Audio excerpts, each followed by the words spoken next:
नमस्कार दोस्तों, श्रीमद् भगवद गीता अध्याय 3 का एक कर्मयोग चैप्टर। इस अध्याय में श्री कृष्ण यह समझते हैं कि सभी जीव अपनी स्वाभाविक प्रकृति के गुणों के कारण कार्य करने के लिए बाध्य होते हैं और कोई भी प्राणी एक क्षण के लिए भी अकर्म नहीं रह सकता।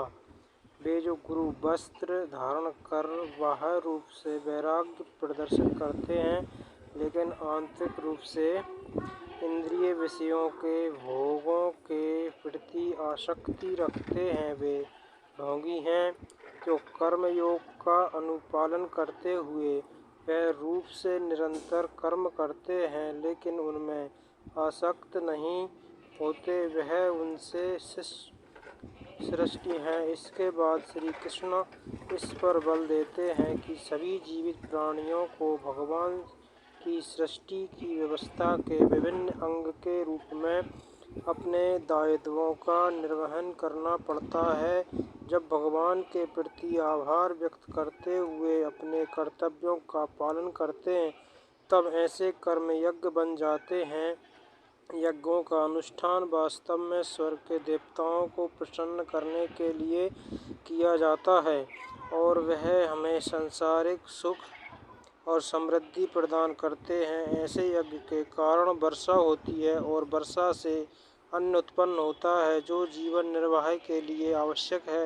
वे जो इस सृष्टि चक्र में अपने उत्तरदायित्व को स्वीकार नहीं करते, वो पापी हैं। वे केवल इंद्रिय सुख प्राप्त करने के लिए जीवित रहते हैं और उनका जीवन व्यर्थ हो जाता है। फिर आगे श्री कृष्ण कहते हैं कि शेष मानव जाति से भिन्न ऐसी प्रबुद्ध आत्माएं जो आत्मज्ञान में स्थित रहती हैं, वे शारीरिक उत्तरदायित्वों का पालन करने के लिए बाध्य नहीं होती, क्योंकि वह आत्मा के स्तर पर अपने उच्च दायित्वों का निर्वहन कर रही होती हैं। हालांकि वे अपने सामाजिक दायित्वों का त्याग कर देती हैं, जिससे सामान्य मनुष्य के मन में असमंजस की भावना उत्पन्न हो जाती है।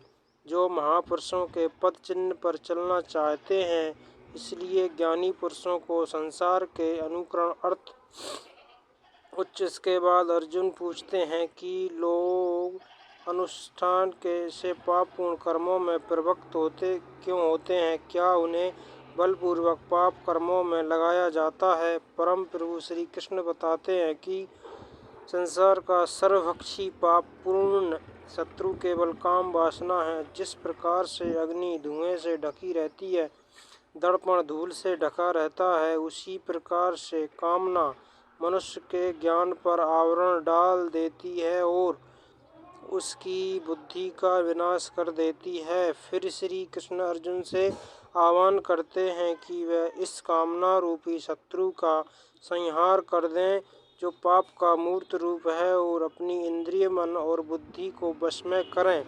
अर्जुन ने कहा, हे जनार्दन, यदि आप बुद्धि को कर्म से श्रेष्ठ मानते हैं, तब फिर आप मुझे इस भीषण युद्ध में भाग लेने के लिए क्यों कह रहे हो? आपके अनेकार्थक उद्देश्यों से मेरी बुद्धि निर्मित हो गई है। कृपया मुझे निश्चित रूप से कोई एक ऐसा मार्ग बताएं जो मेरे लिए सर्वाधिक लाभदायक हो। परम कृपालु भगवान ने कहा, हे निष्पाप अर्जुन, मैं पहले ही ज्ञानोदय की प्राप्ति के 2 मार्गों का वर्णन कर चुका हूँ। ज्ञानोदय ज्ञान के योग उन मनुष्यों के लिए है जिनकी रुचि चिंतन में होती है, और कर्म योग उनके लिए है जिनकी रुचि कर्म करने में होती है। ना तो कोई केवल कर्म से विमुख रहकर कर्म फल से मुक्ति पा सकता है, और न केवल शारीरिक संन्यास लेकर ज्ञान में श्रद्धा आस्था प्राप्त कर सकता है। कोई भी मनुष्य एक क्षण के लिए अकर्म नहीं रह सकता। वास्तव में सभी प्राणी प्रकृति द्वारा उत्पन्न 3 गुण के अनुसार कर्म करने के लिए विवश होते हैं, जो अपनी कर्मेंद्रियों के बाह्य घटकों को नियंत्रित करते हैं, लेकिन मन में इंद्रियों के विषयों का चिंतन करते हैं। वे निसंदेह श्रम को धोखा देते हैं और पाखंडी कहलाते हैं। हे अर्जुन, लेकिन वे कर्मयोगी जो मन से अपनी ज्ञानेंद्रिय को नियंत्रित करते हैं और कर्मेंद्रिय से बिना किसी आसक्ति के कर्म में संलग्न रहते हैं वे वास्तव में श्रेष्ठ हैं। इसलिए तुम्हें निर्धारित वैदिक कर्म करने चाहिए, क्योंकि निष्क्रिय रहने से कर्म करना श्रेष्ठ है। कर्म का त्याग से तुम्हारे शरीर का भरण पोषण संभव नहीं होगा। परमात्मा के लिए यज्ञ के रूप में कर्मों का निष्पादन करना चाहिए, अन्यथा कर्म इस भौतिक संसार में बंधन का कारण बनेंगे। इसलिए हे कुंती पुत्र, भगवान के सुख के लिए और फल की आसक्ति के लिए बिना अपने नियत कर्म करो। सृष्टि के आरंभ में ब्रह्मा ने मानव जाति को उनके नियत कर्तव्यों सहित जन्म दिया और कहा, इन यज्ञ का धूमधाम से अनुष्ठान करने पर तुम्हें सुख समृद्धि प्राप्त होगी और उनसे तुम्हें सभी वांछित वस्तुएं प्राप्त होंगी।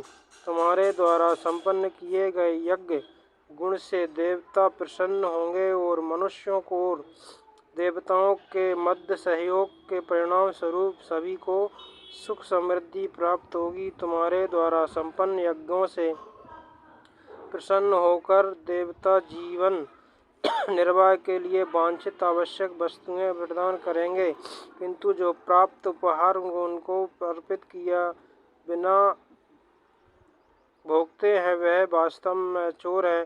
आध्यात्मिक मनोवृत्ति वाले जो भक्त अपने यज्ञ में अर्पित करने के पश्चात भोजन ग्रहण करते हैं वे सभी प्रकार के पापों से मुक्त हो जाते हैं, किंतु जो अपनी इंद्रिय तृप्ति के लिए भोजन बनाते हैं वह वास्तव में पाप अर्जित करते हैं। सभी लोग अन्न पर निर्भर हैं और अन्न वर्षा से उत्पन्न होता है।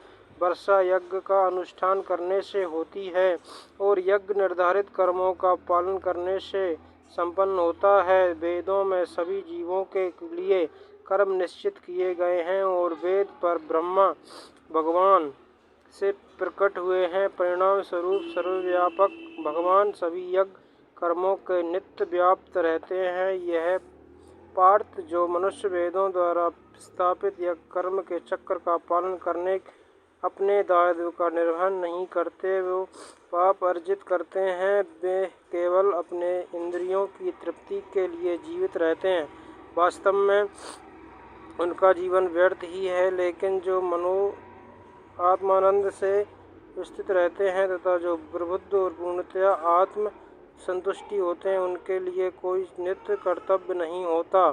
ऐसी आत्मलीन आत्माओं को अपने कर्तव्य का पालन करने का उनसे विमुख होने से कुछ पाना या खोना और ना ही उन्हें अपनी निजी आवश्यकताओं की पूर्ति के लिए अन्य जीवों पर निर्भर रहने की आवश्यकता होती है। अतः आसक्ति का त्याग कर अपने कार्य को कर्तव्य समझकर फल की आसक्ति के बिना निरंतर कर्म करते से ही किसी को परमात्मा की प्राप्ति होती है। राजा जनक और अन्य महापुरुषों ने अपने नियत कर्मों का पालन करते हुए सिद्धि प्राप्त की थी, इसलिए तुम्हें भी अपने कर्तव्यों का निर्वहन करते हुए समाज के कल्याण के लिए अनुकरणीय उदाहरण प्रस्तुत करना चाहिए। महापुरुष जो भी कर्म करते हैं, सामान्य जन उनका पालन करते हैं। वे जो भी आदर्श स्थापित करते हैं, सारा संसार उनका अनुसरण करता है। हे पार्थ, समस्त तीनों लोकों में मेरे लिए कोई कर्म निश्चित नहीं है, ना ही मुझे किसी पदार्थ का अभाव है और ना ही मुझे कुछ पाने की अपेक्षा है किसी भी। फिर भी मैं निश्चित कर्म करता हूँ। यदि मैं सावधानी पूर्वक नियत कर्म नहीं करता तो हे पार्थ, सभी लोगों ने निश्चित रूप से सभी प्रकार से मेरे मार्ग का ही अनुसरण किया होता।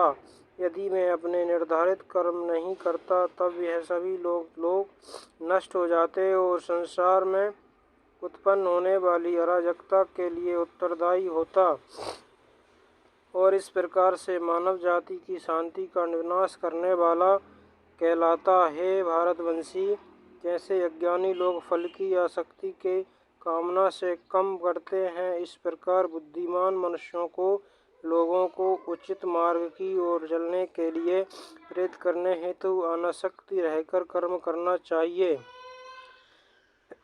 ज्ञानवान मनुष्यों को चाहिए कि वह अज्ञानी लोगों को, जिनकी आसक्ति सकाम कर्म करने में रहती है, उन्हें कर्म करने से रोककर उनकी बुद्धि में मतभेद उत्पन्न न करें, अपितु समज्ञान युक्त होकर अपने कार्य करने हेतु उन अज्ञानी लोगों को भी अपने नियत कर्म करने के लिए प्रेरित करना चाहिए। जीवात्मा देखकर मिथ्या ज्ञान के कारण शाम को अपने सभी कर्मों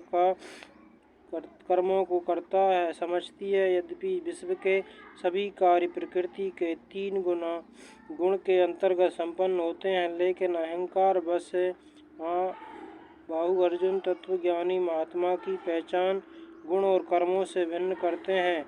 समझते हैं कि इंद्रियां, मन आदि के रूप में केवल गुण ही है जो इंद्रिय विषयों में संचालित होते हैं, और इसलिए वे उनमें नहीं।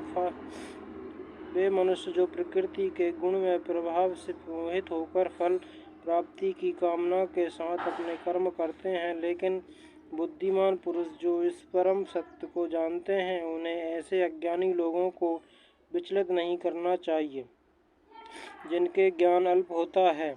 अपने समस्त कर्मों को मुझको अर्पित करके और परमात्मा के रूप निरंतर मेरा ध्यान करते हुए कामना और स्वार्थ से रहित होकर अपने मानसिक दुखों को त्याग कर युद्ध करो। जो मनुष्य अगर श्रद्धा के साथ मेरे इस उपदेशों का अनुपालन करते हैं और दोष दृष्टि से परे रहते हैं, वह कर्म के बंधनों से मुक्त हो जाते हैं। किंतु जो मेरे उपदेशों में दोष ढूंढते हैं, वे ज्ञान से वंचित और विवेकहीन होते हैं। इन उसे सिद्धांतों की अपेक्षा करने से वे अपने विनाश का कारण बनते हैं। बुद्धिमान लोग भी अपनी प्रकृति के अनुसार कार्य करते हैं, क्योंकि सभी जीव अपनी स्वाभाविक प्रवृत्ति से प्रेरित होते हैं। किसी को दमन से क्या प्राप्त हो सकता है? इंद्रियों का इंद्रिय विषयों के साथ शारीरिक रूप से राज और द्वेष होता है, किंतु मनुष्य को उनके वशीभूत नहीं होना चाहिए, क्योंकि यह आत्म कल्याण के मार्ग के अवरोध और शत्रु हैं। अपने नियत कार्यों को दोष युक्त संपन्न करना अन्य के निश्चित कार्य को समुचित ढंग से करने से कहीं अधिक श्रेष्ठ होता है। वास्तव में अपने कर्तव्य का पालन करते हुए मरना दूसरों के जोखिम से युक्त भाव है। मार्ग का अनुसरण करने से सुरेश होता।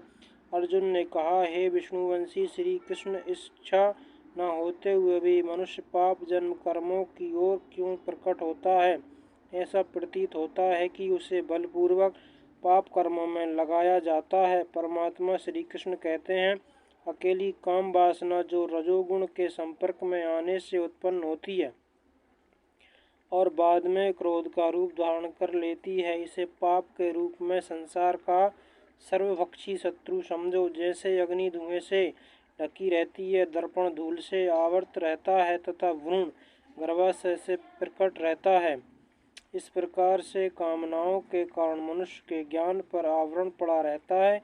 हे कुंती पुत्र, इस प्रकार ज्ञानी पुरुष का ज्ञान भी अतिरिक्त कामना रूपी नित्य शत्रु से आच्छादित रहता है, जो कभी संतुष्ट नहीं होता और अग्नि के समान जलता रहता है। इंद्रिय, मन और बुद्धि को कामना की प्रजनन भूमि कहा जाता है, जिसके द्वारा यह मनुष्य के ज्ञान को आच्छादित कर देती है और मोहित करती है। इसलिए हे भारतवंशी, मैं श्रेष्ठ प्रारंभ से इन इंद्रियों को नियंत्रित में रखकर कामना रूपी शत्रु का वध कर डालो, जो पाप का मूर्त रूप तथा ज्ञान और आत्मबोध का विनाशक है। इंद्रियां स्थूल शरीर में श्रेष्ठ हैं और इंद्रियों से उत्तम मन से श्रेष्ठ बुद्धि और आत्मा बुद्धि से भी परे है। इस प्रकार हे महाबाहु, आत्मा को लौकिक बुद्धि से श्रेष्ठ जानकर अपनी इंद्रिय, मन और बुद्धि पर संयम रखो और आत्मज्ञान द्वारा कर्म रूपी दुर्जन शत्रु का दमन करो। जय श्री कृष्णा, जय श्री राम। मेरे चैनल को लाइक एंड सब्सक्राइब जरूर करें दोस्तों। धन्यवाद।